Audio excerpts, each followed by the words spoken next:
Циркте өнер көрсетіп, бетіне жан қаратпай жүрген Қажымұқан бір сапарында Бішкектің мал базарына соқса керек.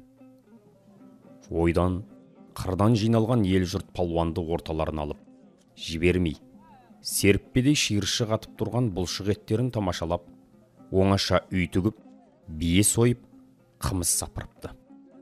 Африкада қара зәңгімен белдесіп жыққанын, жапон палуаны Саркикиді қалай жеңгенін тыңдап, айыздары қанып желпінген топ тыныш тұра ма? Қажымұқанды Қожамқұлмен күрестіріп, қызыққа батайық деседі. Орталарынан шығарып, 3-9 жүлдеде тігеді. Ат шаптырып, ауылынан алдырған Қожамқұл алдымен аға палуанға барып ізетпен көрседі. Тамашаға жиналған көпшілік екі жаққа бөлісіп, бұрын соңды көз көрмеген үлкен күрестен дәмелі көңілмен қызыл өңеш боп жатады. Қажеке дейді осы кезде қырғыз палуаны. Бір бастың екі көзіндей бауырлас егіз елдің азаматымыз. Сіз аға, мен інімін.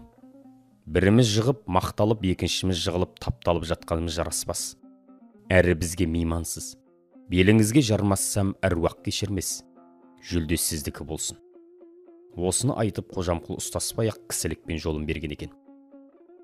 Қайтер екен деп сын көзіммен қарап тұр едім.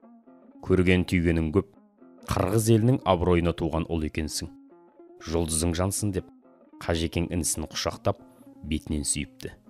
Жүлдеге алған 3-9-ын сол маңдағы жетім жесірге түгелдей таратып беріпті деседі.